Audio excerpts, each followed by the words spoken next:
This is your F.B.I.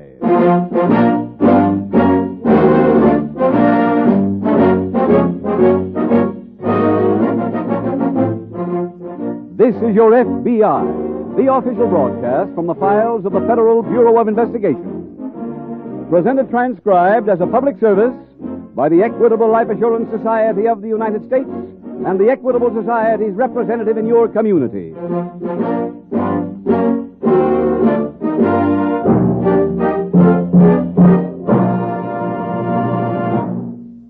A shrewd psychologist who has had contacts with numerous leaders of American business once remarked, "Success and self-confidence go hand in hand.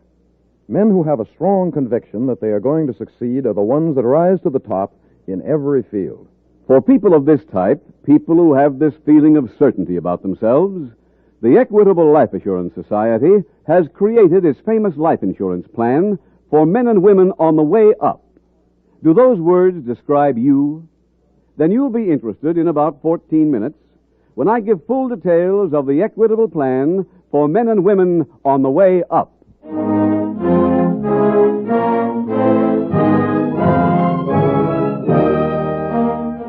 Tonight, the subject of our FBI file, armed robbery. Its title, The Runaway Sister.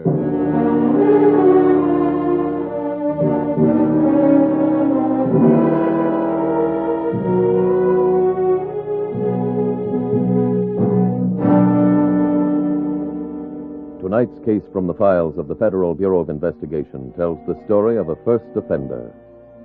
40% of all persons arrested are in this class.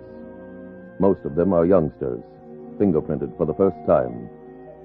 What starts these kids off? Why do they begin stealing, the usual starting point of a criminal career? Listen to the actual words published in a case history of a typical young first offender. At first, I did not steal for gain. I stole because it was the most fascinating thing I could do. I didn't want to play tame games nor be confined in a schoolroom. I liked the daredevil spirit. What sends these boys and girls out on the street in search of dangerous thrills and bad companions? Again and again, the answer is parental failure. Failure of the father and mother to provide a home atmosphere that children can enjoy. Failure of the parents to give the youngsters the companionship and understanding they need. No one knows better than the men of your FBI, with their vast experience with all types of lawbreakers, that crime prevention begins at home. For happy, well-adjusted homes will always be America's best and surest defense against crime.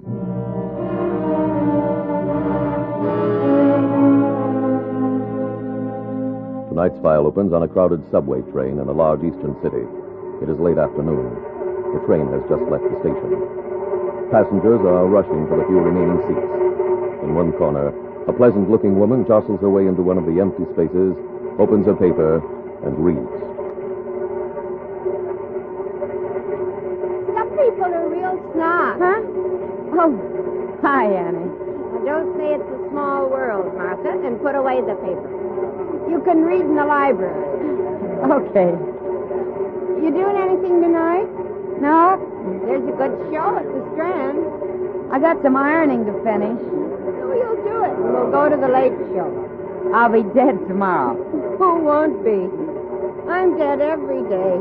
If I was smart, I'd go right from work to the cemetery. Annie. Oh, I wish you'd see the faces I had to work on today. One woman came in and said, "My daughter is getting married tonight. Make me beautiful." 50 years she's been ugly. I should make her beautiful in an hour. Honestly. The homelier they are, the bigger hurry they're in. Yeah. Now take a pretty girl like your sister. No fuss, no rush. It's a pleasure working on her. On Ruth? Mm-hmm. She came into the shop yesterday. Sat in my booth. Annie, you mean she came in as a customer? Yes. Doesn't she work at the shop anymore? Oh, didn't you know? She quit last Saturday. She quit. Yeah. She must have a job now where she prints money. You should have seen her yesterday. New dress, beautiful camel's hair coat. Annie, did she say why she quit? What she's doing? No. I better get off here. Well, this isn't your stop. I know. Excuse me. What about the movie tonight? I don't think I'll be able to make it, Annie. I'm going to see Ruth.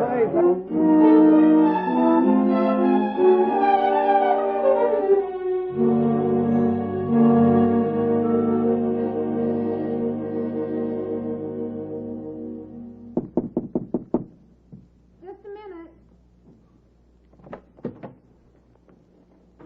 Oh, hi, Martha. Come on in. Thanks. So, grab a chair and sit down. Wish I had time to talk, but I'm packing. Where are you going? New York. Oh, throw me that slip, please. When are you leaving? Tonight. Is that why you quit your job? Uh-huh. Oh, I don't know how I'll ever get all this in one bag. Ruth, I want to talk to you. Well, go ahead. When did you decide to go to New York? The other day, Why? Jack asked me to go with him. Jack Scobie? Mm-hmm. I'm not going to let you do it. Martha, I'm 21 years old. When I was 21, Mom and Pop still had to put their okay on any boy I went out with. You think they were right? I never got into any trouble. And you never had any fun either. Honey, Look at you. Living in a hall bedroom with an L train running through all night. Is that what I'm supposed to look forward to? Ruth, Jack Scobie is a cheap hoodlum. He wants to marry me. When? After we get to New York. He's lying. What makes you such an expert on men? I'll bet it's 5 years since anybody even held your hand. Look, I'm meeting Jack for dinner at the Paradise Club, and we're getting the midnight train to New York. And that's final.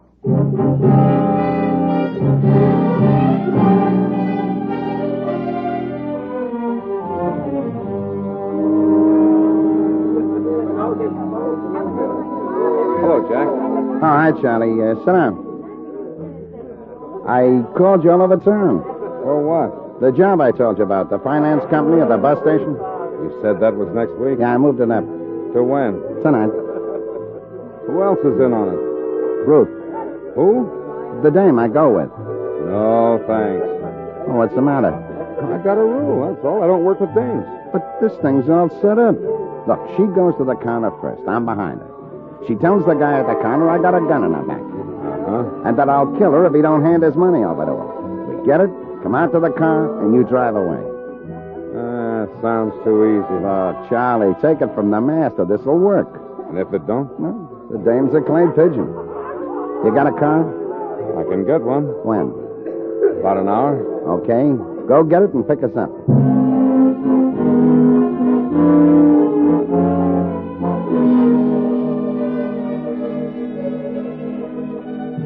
Meanwhile, at the local F.B.I. field office, Special Agent Jim Taylor is at his desk when two men approach. Hello, Jim. Oh, hi, Tony. Meet Larry Adams. He's new on the robbery detail. Hello, Taylor. We have some information for you. Oh, what kind? The Broadway Savings and Finance will be held up tonight. What? I got the tip a little while ago. Oh, which branch? The one at the bus station. They're covered by federal deposit insurance, Jim. Yeah, I know, Tony, but it's not our jurisdiction until there's actually been a robbery. Who's doing the job? That's the part my informant couldn't tell me. Have you notified the bank officials? Yeah. Well, then all you have to do now is wait for the thieves to break in. No, it's not that easy. Bus station branch is open. At night? They started a new policy this week, Jim. Service till midnight. Oh, I see. We're covering the place with 6 men. I hope that's enough. Well, shouldn't it be? You ever been inside? No, Tony, I've just driven by. They've only got 3 walls. The 4th side's open to the bus station. The commuters wander through the place all night. Boy, that does make it rough, huh? Well, we'll do the best we can. When's this thing supposed to happen? At the rush hour, between 7 and 8. Like to come down with us and watch it, Jim? Well, I can't, Tony. This report has got to be finished tonight. Then you'll be here? Yeah. No telling how late. Okay, I'll call you and let you know what happened.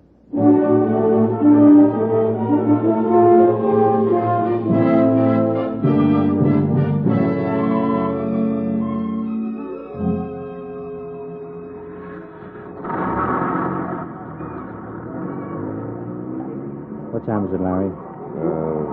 7:45. They've got 15 more minutes if the tip was right. Yeah. Think we ought to go down to the main level? Why? Well, we'd be closer to the cashiers. The other boys can cover that. We can see the whole bus station from up here. Where did the cashiers put the phony money? In the bottom drawer. Uh-oh, look. Where? The second cashier over. The girl at the counter? Yeah, with the man right behind her. She look familiar? No, but the cashier's taking the phony money out of the bottom drawer and handing it to her. Let's go. Look, she's walking away. Uh-huh. That man that was behind her, he's with her now. They're heading for the Broadway exit. Frank's on that door, isn't he? Yeah. He's stopping them, Tony. Man's pulling a gun. They got Frank. They're getting away. Come on.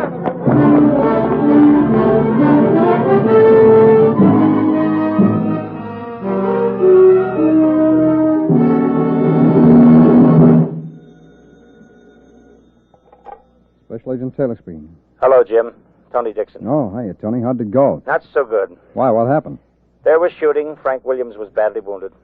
That's tough. How about the stick-up? A man and a woman did the job. They got away.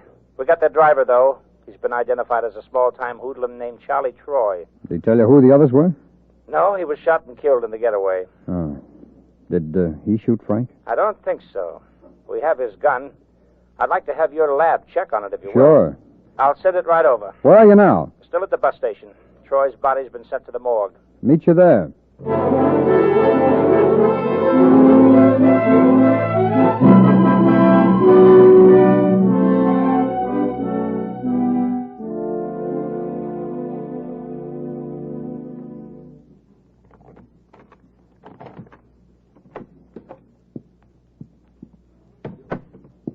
Martha? What? Don't turn on the lights. Ruth, Please keep it dark. what are you doing here? I thought you'd left town. I didn't go. Oh, I'm so glad, honey. I didn't mean to try to run your life. What is it, dear? Oh, Martha, help me. What's the matter? They're looking for me. Who's looking for you? The police. I was with Jack and a friend of his tonight. We held up a place. Ruth, I didn't want to do it. Jack made me. where did this happen? At the bus station. There's a finance company there. We went to the cashier. Jack put a gun in my back, said he'd kill me unless the cashier handed over the money. He got the money all right, but as we were leaving, there was shooting. Ruth. Jack's friend got hit and another man, too. A policeman, I think. Jack and I ran out. Where is he now? I don't know. He'll be looking for me. He might even come here. Come here. Yes. You've got to help me. I will if you'll do as I say. I'll do anything. Then let's go to the police. The police? But Martha... Tell them the truth. They'll understand. Oh, but if I go to the police, Jack... Ruth, it's your only chance. Jack...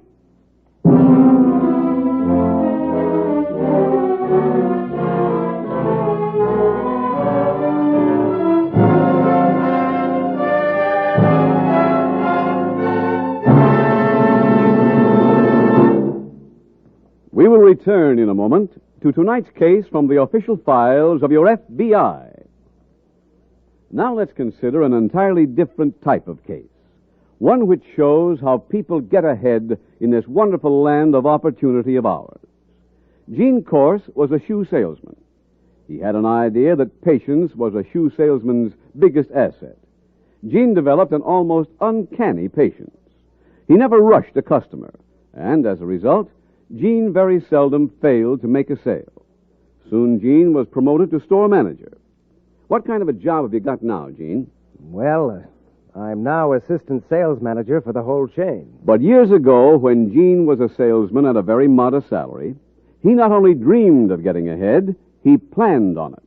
And when his Equitable Society representative told him about the Equitable Plan for men and women on the way up, Gene said, "That's for me." Yes, the Equitable Plan is for people of any age. Men and women who expect more money from their jobs because they give more effort to their jobs. As these people acquire incomes and greater responsibilities, they're truly glad they're part of the Equitable Plan. Because, unlike most life insurance programs, this one is flexible. It's set up to grow as you grow. As I made more money and had more family responsibilities, I was sure glad of the options in my Equitable Plan that made it possible for me to step up to a higher life insurance bracket. Here's another mighty big advantage of this Equitable Plan. Until your salary does go higher, the cost of this plan can be kept exceptionally low. Yet your family gets the life insurance protection they need. Well, that low cost of my equitable plan meant a lot to me at first. I didn't have to lose sleep worrying about paying it. Profit from Gene Corse's experience. Ask your Equitable Society representative for full details of the Equitable Plan for men and women like yourself, people on the way up. Or send a postcard care of this station to the Equitable Society. That's EQUITABLE. The Equitable Life Assurance Society of the United States.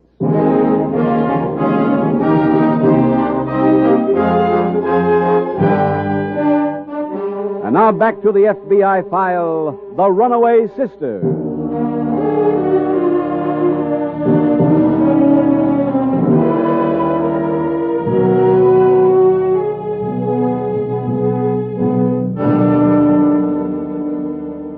Among the lawbreakers in tonight's F.B.I. files, one, as has been previously pointed out, is a first offender, a beginner in crime.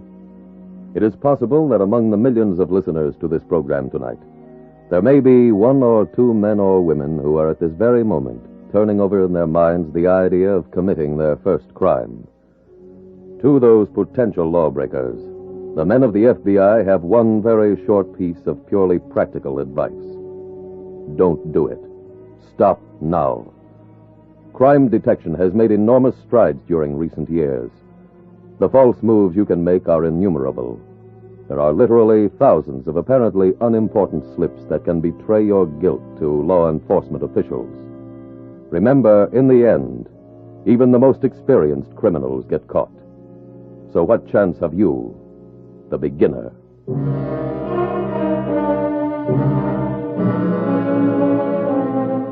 Tonight's file continues at Martha Lake's furnished room.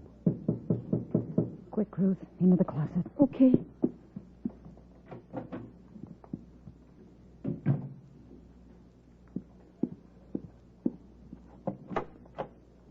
Hi, Martha. Hello, Annie. You saving the lights for New Year's Eve? No, just a minute. Come on in. Thanks. I was walking home and thought I'd just stop by. Did you get to see Ruth? Yes, I saw her earlier tonight. Did she tell you why she quit? She got a better job. That's what I figured. Say, you taking a trip? No, why? That bag there. Where? In the corner. Oh. I just took it out. Well, honey, you sure had the right idea passing up the movie. I never seen a worse one. Really? It was one of those futurist things. You know, guys walking 4 feet off the ground with bubbles on their heads. It seems they're sore at some other guys with bubble heads on another planet, and they're all zinging one another with those ray guns, busting their bubbles open till there's only 2 of them left. What do you think the title of it was? Happy New World. Great little picture. It must have been. You got any coffee in the house, honey? No, I'm afraid I haven't. Oh, how's about putting on your coat and let's go down to the corner and get some? Well, not tonight, Annie. To tell you the truth, I have a splitting headache. I'm just about to go to bed. Oh, honey, I'm sorry. Well, listening to me sure ain't going to make it any better. Can I get you anything for the head? No, I've got something, thanks. Well, here's tomorrow's paper if you want it. Oh, thanks. Take care, honey. I will. Good night. Night.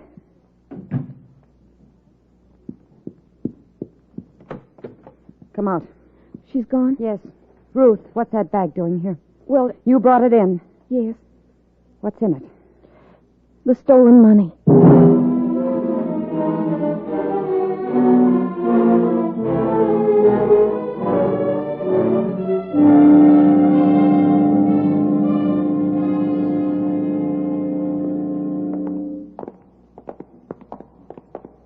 We want to see Charlie Troy's body.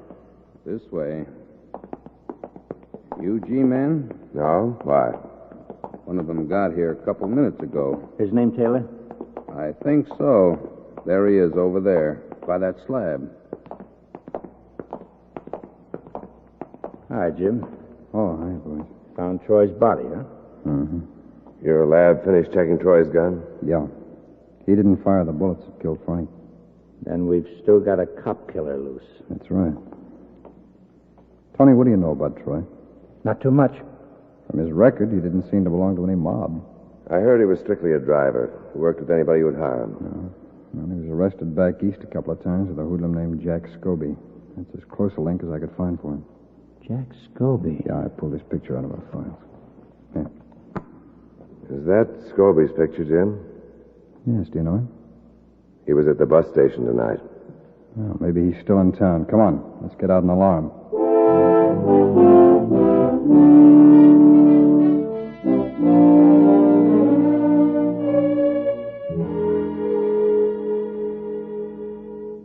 I've checked Scobie's movements, Tony. Before the stick-up? Yeah, I met a girl at a nightclub. Her name is Ruth Lake. She left the place with him. She must have been the girl on the job. I think so. I found out where she lived, went there, but she'd moved earlier this evening. But I did get one lead. She and Scobie aren't together, or at least they weren't an hour ago. How do you know? He was at her place looking for her. Did anyone know where she might be found? Well, according to the janitor, she's got a sister living here in town. He didn't know her first name. Well, we could check the phone book. Yeah. You say the name was Lake? That's right. Excuse me. Sure thing. Dixon speaking. Tony, this is Larry. I got something on Scobie. What? He was spotted a few minutes ago leaving the 72nd Street L station. Good. Taylor's here, Larry. We'll get a car and start cruising that neighborhood.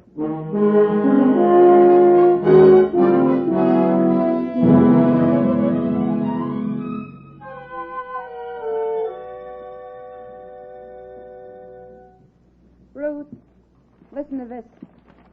Annie left this paper here. It's a story of the holdup. What does it say? The policeman was killed. Oh. They have a complete description of you and Jack. They're looking for you.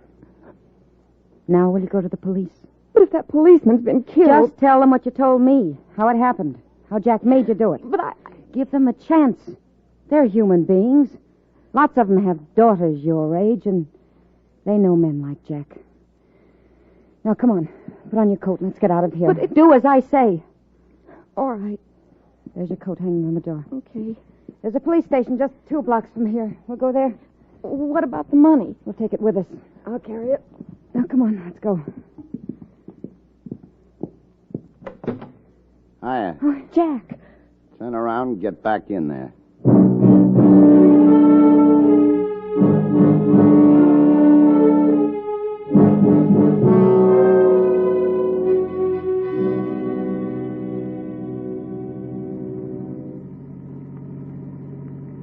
I wish these streets were better lit, Tony. It'd help. Hold it. Look up the block. Somebody just coming down those front steps there. Uh-huh. Scobie's size. You want to get out? No, let's let him pass by.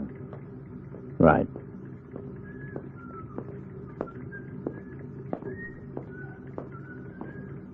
False alarm. Number 9. Yeah, let's roll. Back to headquarters? Might as well. If anything comes in on... Adams to car 83. Adams to car 83. Take it, Jim. All right. Yeah, Larry. That janitor just called in about Ruth Lake. What do you have? His wife said they came here from a town upstate called Bedford City. Thanks, Larry. Tony, pull over someplace. Let's get to a phone.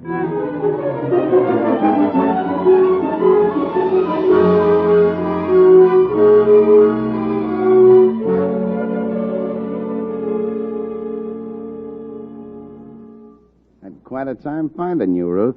Good thing I remembered you had a sister, huh? You get out of here. Sorry, honey, I'm staying.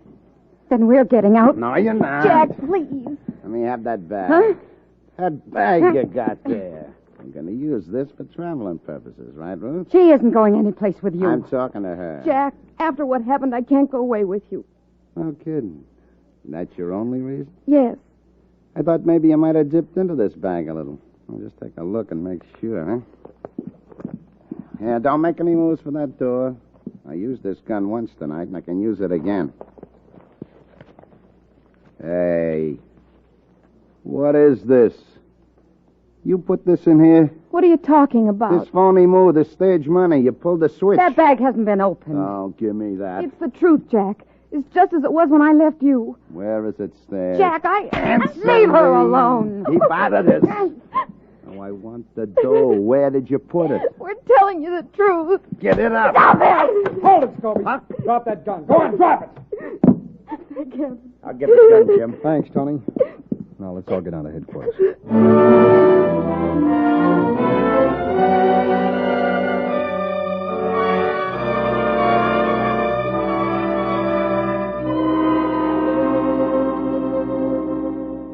Jack Scobie was convicted of murder in state court and sentenced to life imprisonment. Ruth Lake was also convicted of murder and sentenced to 35 years in the state penitentiary and 5 years probation after a jury recommended leniency in her case.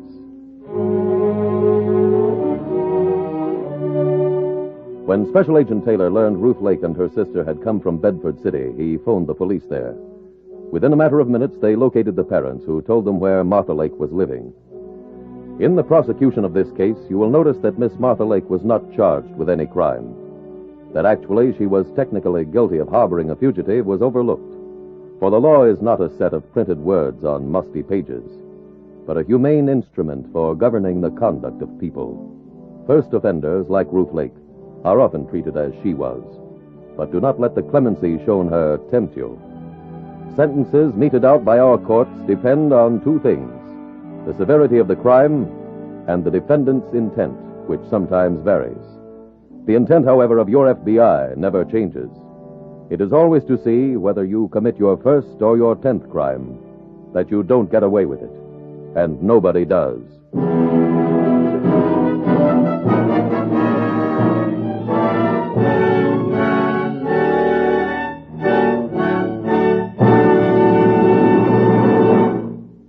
Now, one last word to all you people who consider yourselves men and women on the way up. By that, we mean the kind of man who's looking forward to the day when he'll come home and announce to his wife, Stella, the boss called me in today, and what do you think? He gave me a swell promotion. if that's the kind of man you are, don't wait another day.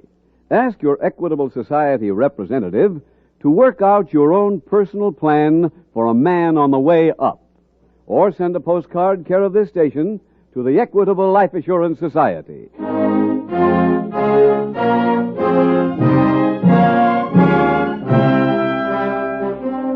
Next week, we will dramatize another case from the files of the Federal Bureau of Investigation. Its subject, Flight to Avoid Prosecution. Its title, The Big Fix.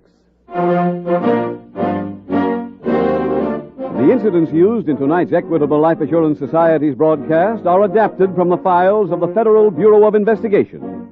However, all names used are fictitious, and any similarity thereof to the names of places or persons, living or dead, is accidental. Tonight, the music was composed and conducted by Frederick Steiner. The author was Jerry D. Lewis. Your narrator was William Woodson, and Special Agent Taylor was played by Stacy Harris. Others in the cast were Tony Caruso, Ted DeCorsia, Georgia Ellis, Isabel Jewell, Joyce McCluskey, Wally Mayer, and Carlton Young. This Is Your F.B.I. is a Jerry Devine production. This is Larry Keating speaking for the Equitable Life Assurance Society of the United States and the Equitable Society's representative in your community, and inviting you to tune in again next week at this same time when the Equitable Life Assurance Society will bring you another thrilling transcribed story from the files of the Federal Bureau of Investigation. The Big Fix on This Is Your F.B.I. Stay tuned for the adventures of Ozzie and Harriet. There's fun for the whole family when Ozzie and Harriet come your way next. This program came to you from Hollywood.